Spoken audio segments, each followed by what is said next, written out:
Bonjour les amis, on va commencer par faire une petite étude du CAC 40 qui est passé baissier là sur cette bougie qu'on voit ici.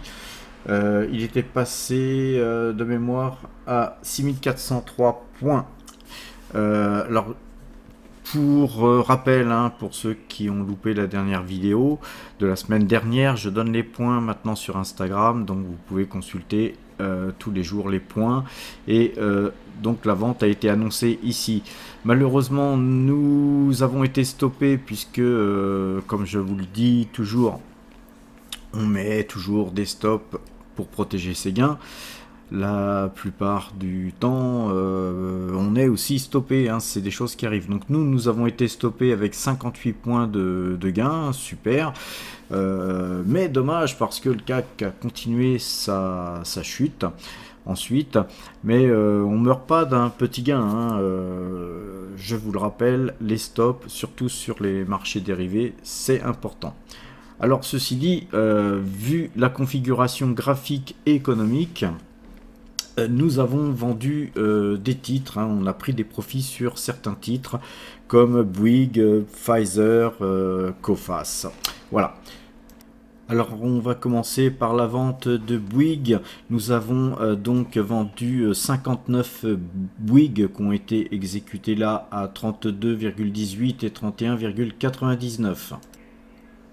Ce qui nous a fait un prix moyen de 32,08 €. Donc voilà pourquoi on a vendu, tout simplement parce que la configuration commençait à puer un petit peu.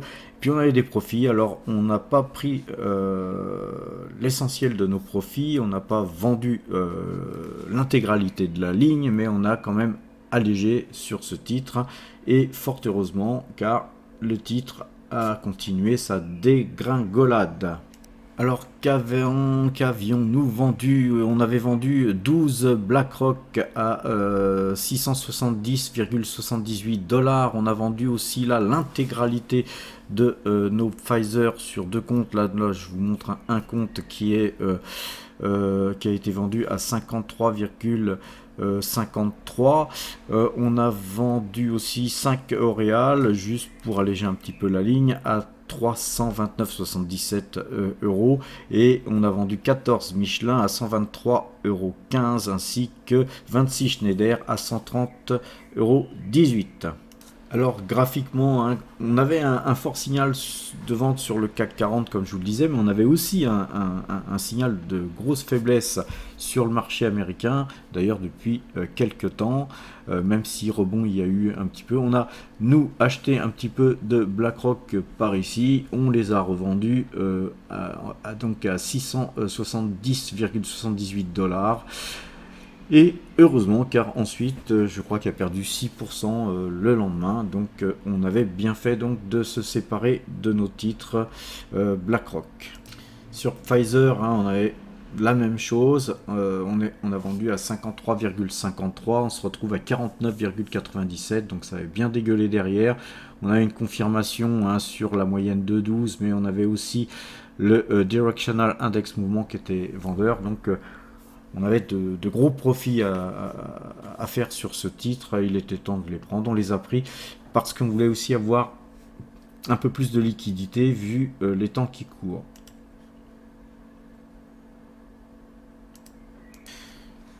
On a vendu donc 5 L'Oréal à 329,77. Même chose, on avait un joli signal de vente sur Directional Index Mouvement. C'est pas parti tout de suite sur la moyenne de 12, mais là on a une confirmation. Donc on a aussi bien fait d'alléger sur L'Oréal. Michelin vendu à 123,15 sur cette journée-là. Pareil, on a tout qui passe vendeur sur ce titre. Pas étonnant, le marché a beaucoup baissé. Et enfin, Schneider que nous avions acheté un peu plus bas aussi depuis peu, a été revendu à 130,18 €, l'histoire de liquider un peu une partie de notre position sur Schneider. Alors, dans le même temps, nous avons donc arbitré, hein, parce qu'on a vendu une partie de notre, peut-être environ 10%, un peu plus de 10% de notre capital, mais on a arbitré et profité pour acheter quelques valeurs qui me semblent un petit peu à la casse en ce moment. Notamment, on a acheté 5 Tesla à 704,38. On sentait que là, sur la moyenne de 12, ça tenait. On avait le sentiment que ça tenait sur ce support. On avait le Directional Index Mouvement qui était lui aussi passé acheteur dans en son temps, et puis ensuite on a eu cette bougie là qui était de mauvais augure, mais on a conservé la position et on va la conserver de toute façon parce que on la joue long terme. Je vous rappelle qu'on était sorti de ce titre à bon compte bien plus haut, et là par contre hein, effectivement l'action a l'air d'être vendue, et je pense qu'elle risque de continuer à baisser, et donc on en profitera si elle baisse pour en racheter plus bas.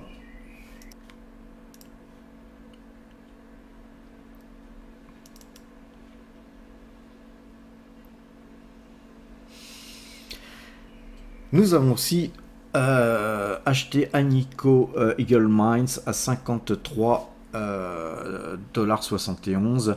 Pareil, sur un petit signal d'achat.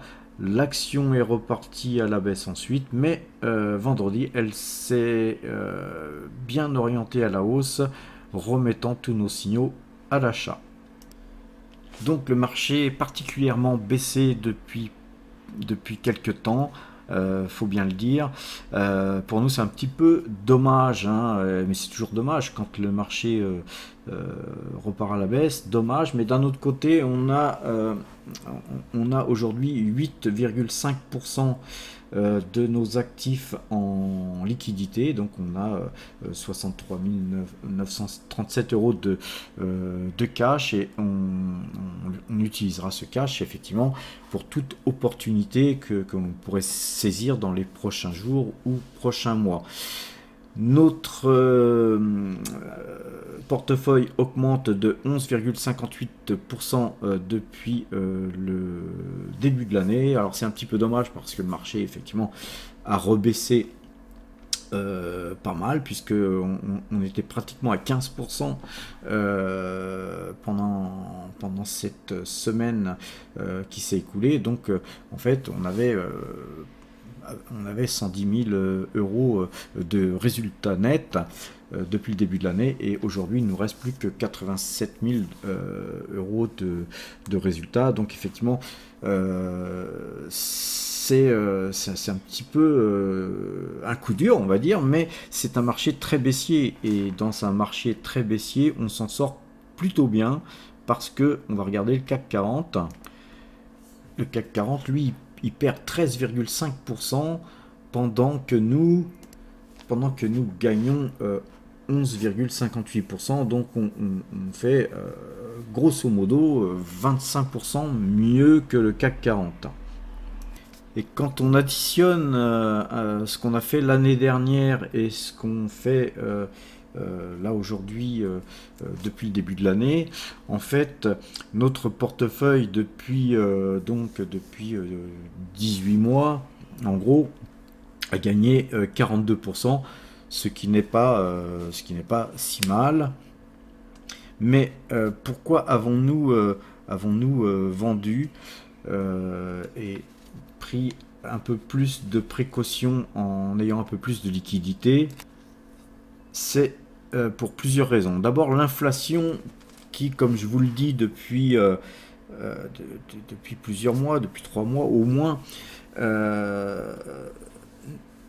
là aujourd'hui tout le monde commence à admettre qu'elle n'est pas et qu'elle ne sera pas temporaire, et ça je vous l'avais dit déjà depuis 3 mois, puisque moi j'ai jamais vu les prix monter et rebaisser ensuite. Alors si, peut-être les prix du pétrole, mais quand les sociétés d'assurance ou d'autres sociétés commencent à augmenter leurs tarifs, vous les verrez jamais rebaisser, sachant que là bientôt on va augmenter de 4% les retraites. Je pense qu'à la rentrée, il y aura des réunions avec les syndicats, les salaires vont devoir augmenter, donc on part dans une inflation aussi salariale et tout va un petit peu dans une spirale nous emporter vers une inflation définitive.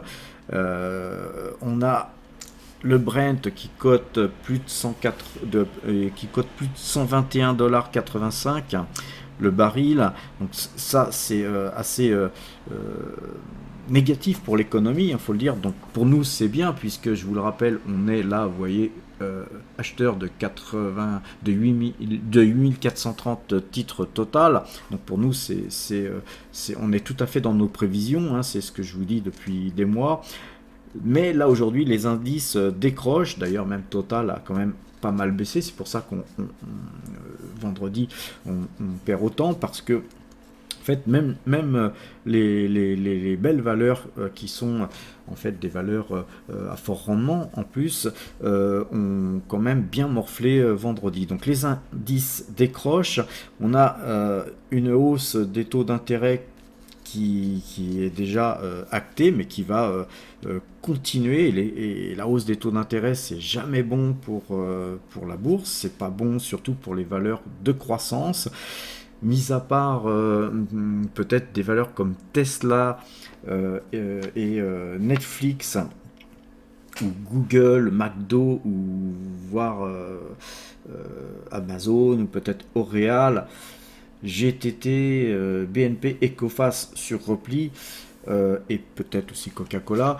Aujourd'hui, je vais rester très sélectif et rester sur ces valeurs qui, si elles baissent, seront achetées à la baisse. Mais autrement dit, aujourd'hui, beaucoup d'incertitudes.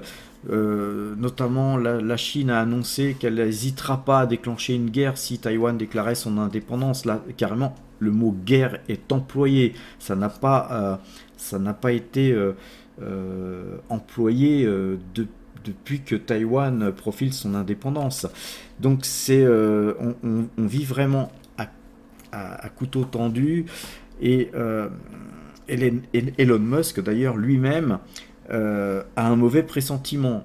Et je dois dire que je le rejoins un petit peu sur le tableau que dépeint un petit peu l'économie aujourd'hui, avec la guerre en Ukraine.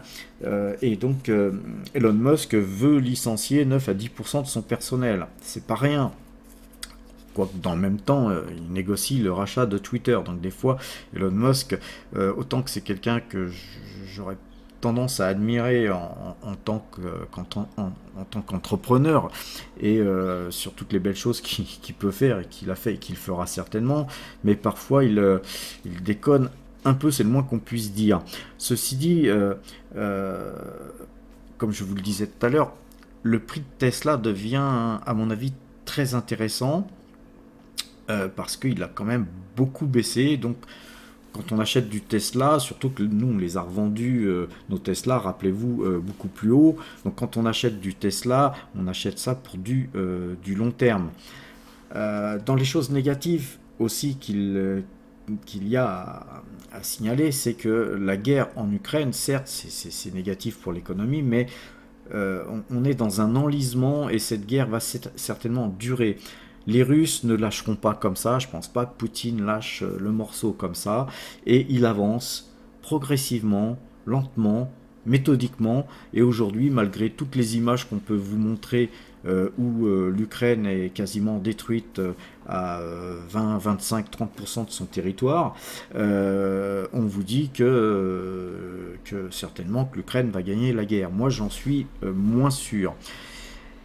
Autre élément qui me fait aller vers Tesla, c'est que en Europe, en 2035, les moteurs thermiques, ça sera terminé, on n'aura plus le droit d'en fabriquer, les constructeurs ne pourront plus ne vendre que des voitures électriques ou à hydrogène. Donc globalement, voilà pourquoi je suis positif sur le titre Tesla. Amazon, Netflix, surtout Netflix, Google et McDonald's sont aussi des sociétés qu'on regarde pour pouvoir investir nos liquidités, voire arbitrer certaines valeurs, si certaines de nos valeurs nous donnaient des gains intéressants et substantiels. Alors pour rappel, depuis 2 ans, puisque ça fait 2 ans bientôt maintenant que j'ai créé cette chaîne pour essayer de vous aider à développer vos propres stratégies, vous aider à appréhender la bourse d'une manière graphique. Ces 24 derniers mois, je vous ai fait gagner certainement plus de 1000% sur Kodak, 1000% sur Tupperware, plus de 200% sur le Bitcoin, 40% sur Total, plusieurs fois parce qu'on a acheté vendu, on a fait des trades sur Mizuho Financial, Ichimoku, ainsi que de nombreux allers et retours sur Tesla, Anico, Eagle Mines, Coface, sur les trackers CAC 40, sur CNP Assurance, Coca-Cola, Startorius, Jutien Chemical, Riverstone, Berkshire Hathaway, Pfizer, Kimberly-Clark Corporation vendu récemment, Orange vendu récemment et GTT vendu récemment. Ceci dit, GTT, on la lorgne parce qu'on reviendra peut-être dessus. Très très belle valeur. Seagate, qui ont été vendus beaucoup plus haut, qu'on lorgne aussi parce qu'elle a quand même baissé pas mal par rapport au cours où nous avons vendu. Nous avons pas mal gagné aussi sur Shell Midstream Partner, sur Taiwan Semiconductor où on avait allégé 30% de notre position. Très très belle valeur. Taiwan Semiconductor aussi. Nous avons aussi travaillé pas mal sur Soitec, Ternium, Eramet, Poulet de Loué, UPS, Mondelez International, ABC Arbitrage, Thales, NN, Apache, B&J Food, Oasis, Philips 66, Apple, Celsius, Service Property Trust et Suntory et bien d'autres titres. Aujourd'hui, toutes ces allers-retours nous ont permis de gagner effectivement ces 30% l'année dernière et ces 11,58% depuis le début de l'année. Donc quand je vous dis qu'il faut savoir alléger, avoir certaines proportions de son capital en liquidité à certains moments et bourrer sur certains titres comme on l'a fait sur Total dernièrement, c'est pas pour rien, c'est parce qu'il faut avoir des stratégies, s'y tenir, parfois c'est long, on a des titres là qui sont en portefeuille, pourquoi on n'a pas allégé plus, c'est parce qu'on a aussi des titres qui sont en portefeuille comme L'Oréal, comme Veolia, comme une partie de nos lignes sur Coface, sur Airbus, Michelin, BNP et Schneider, ainsi que d'ailleurs Kaufmann, Seb et d'autres titres qui représentent d'infimes parties de notre portefeuille qui sont dans le rouge aujourd'hui, mais ce n'est pas grave, c'est si je puis me permettre, c'est le jeu. Vous investissez sur du long terme, la bourse, ça monte, ça baisse, c'est quand ça baisse qu'il faut acheter et quand ça monte qu'il faut vendre et pas le contraire, sans quoi vous allez jamais, au grand jamais gagner d'argent en bourse. Voilà les amis, j'espère vous avoir pas mal aidé sur ce que vous allez pouvoir faire la semaine prochaine. Sachez que sur mon compte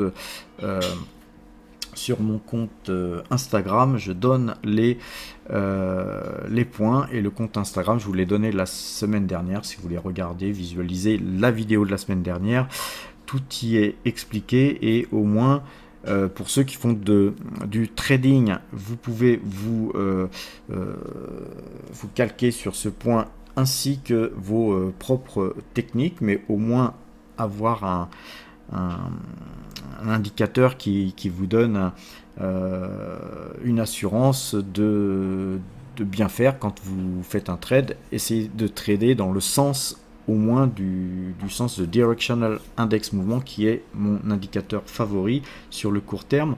Maintenant, quand vous avez des actions, si le CAC est vendeur, si vous avez des gains, vous pouvez aussi alléger. C'est la moindre des choses, c'est d'alléger quand le CAC est vendeur, pendant que votre valeur elle affiche des gains.